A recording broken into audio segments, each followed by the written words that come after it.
मैं कलीम अंसारी और आप देख रहे हैं मुंबई क्राइम डिटेक्टर। हम आपको हर खबर दिखाने की कोशिश करेंगे। यूं ही आप हमारे साथ बने रहिए। हमारे चैनल को सब्सक्राइब और लाइक करें। धन्यवाद। तकरीर में कहते हैं कि डॉक्टर जितेंद्र अवार्ड को हम मुमरा कलवा से निकाल के फेंकेंगे। तो स्वामी भाई, मेरा उनसे सवाल है कि डॉक्टर जितेंद्र अवार्ड को इनके दिलों से कैसा निकालोगे? और अगर इनकी दिलों से नहीं निकाल सकते तो उन्हें कलवा मुमरा से भी नहीं निकाल सकते, क्योंकि डॉक्टर जितेंद्र अवार्ड मुमरा कलवा की आवाम के दिलों में बसता है कि डॉक्टर जितेंद्र अवार्ड ने इस शहर के लिए अपनी खिदमत का अंजाम दिया है। डॉक्टर जितेंद्र अवार्ड ने हर दुख सुख में हमारे लिए खड़ा होकर के संघर्ष किया है।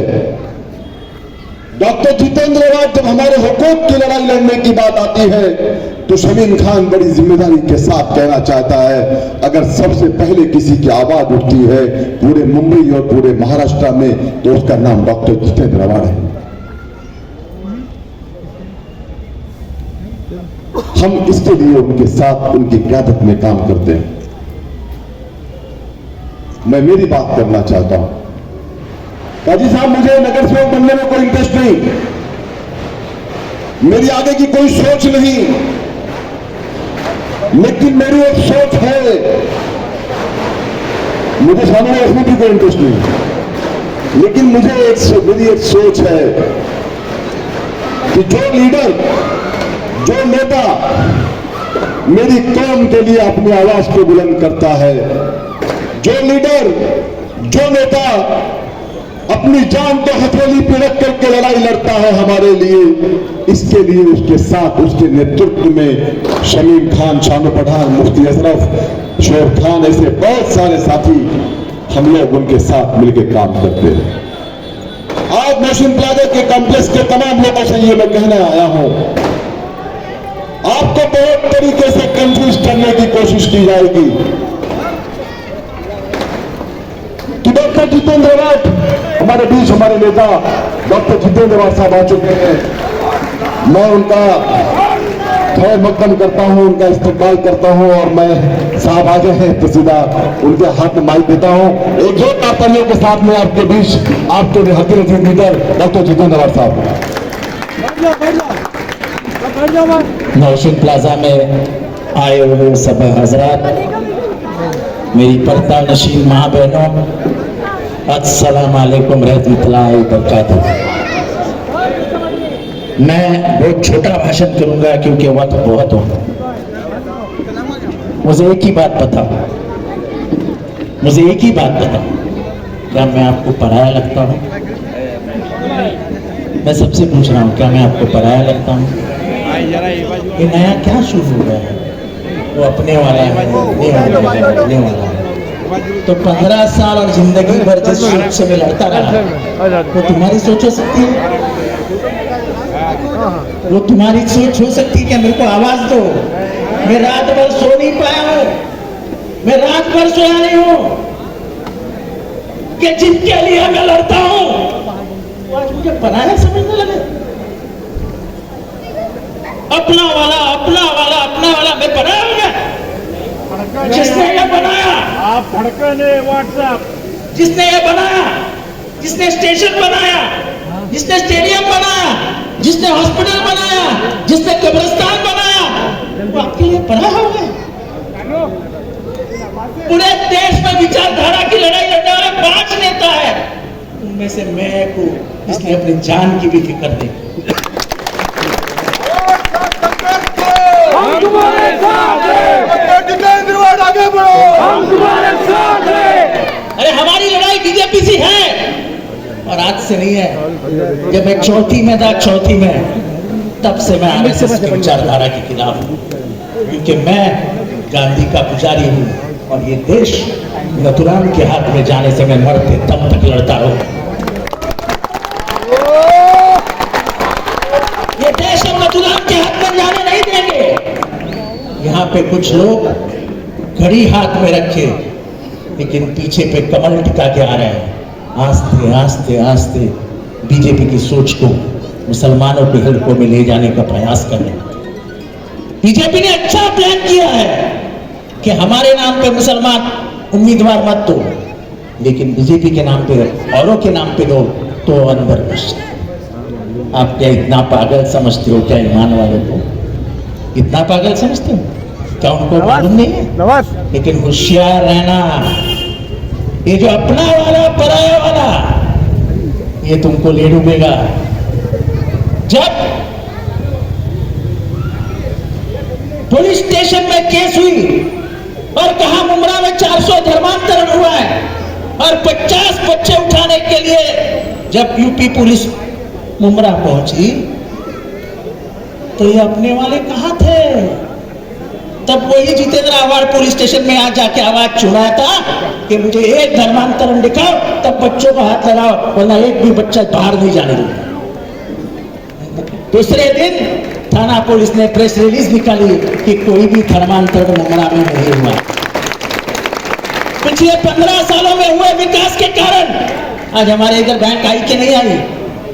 आज हमारे इधर क्रेडिट कार्ड मिलता है कि नहीं मिलता है? लोन मिलता है कि नहीं मिलता है? 15 साल पहले क्या था? पुलिस पहले एटीएस आती थी, मुमरा के कोई भी बच्चे को उठा के लेके जाती। गुलशन के केस के मामले में फिट, इसके मामले में फिट, उसके साइंटिस्ट के मामले में फिट। अब आता है कोई पुलिस, अब आता है मुमरा का नाम। मुमरा ऐसा कभी नहीं था, लेकिन सवाल पूछने वाला कोई नहीं था। और ये आदमी है जिसको हर दम उसी के लिए सवाल पूछने की आदत है कि जवाब दो। जो सवाल पूछेगा, आज मेरे जान को कम खतरा है क्या? मेरे जान को कम खतरा है क्या?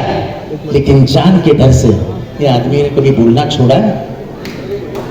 विशालगढ़ का मामला हो, नबी का मामला हो, वो चाचा का मामला हो, किसने आवाज उठाया? महाराष्ट्र में किसने आवाज उठाया? आज तक विशालगढ़ के हमले करने वाले को अरेस्ट हुआ क्या? नबी के बारे में भला बुरा कहने वाले को अरेस्ट हुआ क्या? वो तो चाचा के लिए मैं और वो रफीक कामदार पहुंच गए और मैं लड़ता रहा, इसलिए आज तक वो जेल में बैठे। मेरा ख्याल इतना था कि चाचा मुसलमान नहीं थे। मैं सोच रहा था किसी कोई मेरे बाप को ऐसा मार देता तो मैं क्या करता। अरे बाप की उम्र के बाद लोगों को मारते हो तो धर्म के नाम पे? आपको अंदर की स्टोरी नहीं मालूम। वो तो कुछ लोगों ने जो ट्रेन में बैठे थे सब हिंदू थे। ये बच्चे वो चाचा को उठा के इस ट्रेन में से बाहर फेंकने वाले थे। सब हिंदुओं ने धावा बोल दिया और बच्चों को खींच लिया और चाचा को अंदर। ये भाईचारा जो इस देश में है, ये हमारी पहचान है इस देश की, पूरे भारत में, पूरे दुनिया में। 5 कोस पे बदले वाणी, 5 कोस पे बदले पानी। हमारी भाषा 5 कोस पे बदलती है, हमारा पानी का स्वाद है, जायका है, वो भी 5 कोस पे बदलता है, पर हमारा भारत एक है। अनेकताओं में एकता, यह है भारत की विशेषता। ये विशेषता बचाने के लिए आपको काम करना होगा। ये घड़ी जो शरद पवार नाम के एक बूढ़े आदमी, जिसको 5 यानी लास्ट टर्म का कैंसर हुआ था, इसका हड्डी टूटा हुआ है, उस आदमी को चलने भी नहीं आता है, उसको इन्होंने धक्का मार के घर से बाहर निकाल दिया और पाकिट मारो के जैसा उससे हाथ घड़ी छीन दी। ये पाकिट मारो की टोली है, पाकिट मारो की। जो खून अपने बाप को भूल जाता है, उससे बड़ा दुखदार इस दुनिया में नहीं होता। जिस आदमी ने चलने को ऐसा सिखाया, राजनीति में मंत्री बनाया, राजनीति में बड़े बड़े होते दिए, उसको चंद मामलों के वो कैसे डरा, क्यों डरा, ये अंदर की बात है, मैं उस पर कभी नहीं बात करता हूं। उसको क्यों डराया गया, ये अंदर की बात है, आप लोगों को मालूम है। मैं सिर्फ 70,000 का नाम लूंगा तो आप समझ जाएंगे।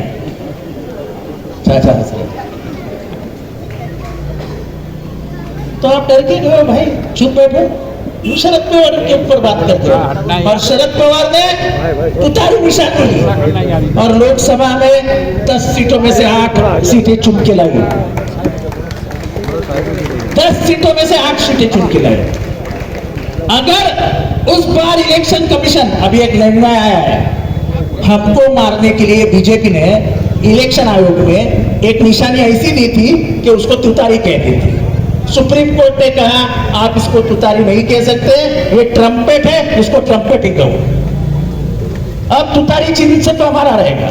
लेकिन सातारा में क्या हुआ कि हमारा आदमी 3000 वोटों से हारा, क्योंकि तुतारी नाम के चिन्ह जो अलग था उसको 47,000 वोट गए। ये तो हमारी 9 सीटें आ गई। तो अजित पवार और अमित शाह और ये सब चांडाल चौकड़ी जो है, ये सब मिलके इस देश के विचार, जो मुख्य विचारधारा है, उससे गद्दारी कर रहे हैं। आपको सताया नहीं जाता है क्या? ये मुझे सबक सिखाते हैं कि जितेंद्र बीजेपी का नाम लेता है। मैं बीजेपी का आज नाम नहीं लेता हूं। बे तेरी पैदाइश ही नहीं हुई थी तब से मैं बीजेपी से लड़ते आया हूं, तब से मैं जनसंघ से लड़ते आया।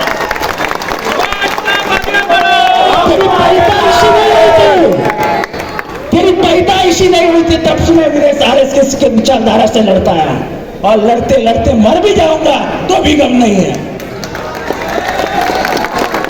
और इसलिए ज्यादा बात नहीं करता हूं, वक्त हो गया है। आपको सिर्फ हाथ जोड़ के इतनी विनंती है कि अपने वाले पराया वाले में मत जाओ। ये मुझे पराया मत बना।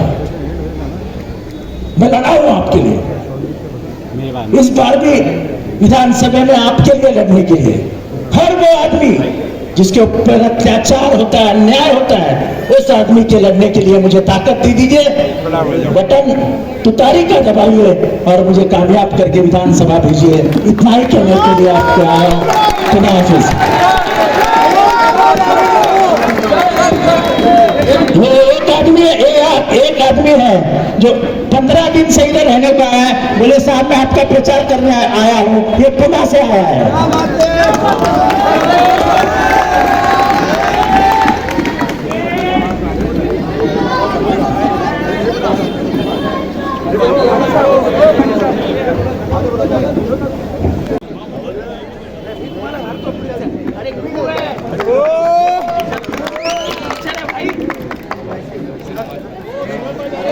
नवाज काजी और बासित लोड़े, इन दोनों ने साथ खास करके बच्चों ने बड़ी मेहनत किया है। इन बच्चों का भी हम लोग शुक्रिया अदा करते हैं। आमिर खान और उनकी पूरी टीम का हम शुक्रिया अदा करते हैं। शमीम भाई का इस्तेमाल करे हनीफ पटेल साहब।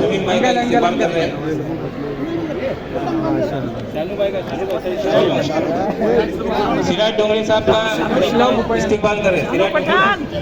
सिराज डोंगरे साहब का इस्तेमाल करते हुए हनीफ पटेल जी। अरे लेडीज लोग आ जाओ, आगे जाओ। चलो ये फ्रंट क्लियर करो। अपनी माँ बहनों को जरा क्या बात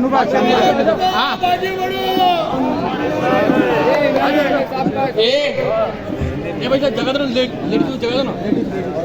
आओ जाओ नवाज ये बोलते जगह दो लेडीज लोग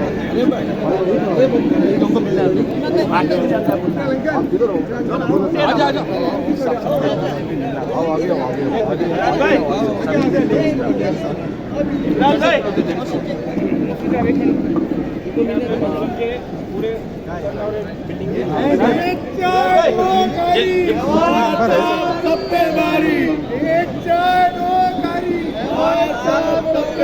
तमाम सोसाइटी के जिम्मेदारान जितेंद्र नवाज साहब का इस्तेमाल कर रहे हैं, और मैं खास करके नवाज का और बासित का, आमिर का, और तमाम मंजर मामा, शोएब, और हमारे यहाँ के नगर सेवक सिराज डोंगरे साहब, इमरान भाई, और तमाम जो लोगों ने आज का ये प्रोग्राम को कामयाब किया है, सर हम उसका तहे दिल से इस्तेमाल करते हैं और आपका एहसानमंद हमेशा के लिए रहेंगे। बहुत बहुत शुक्रिया।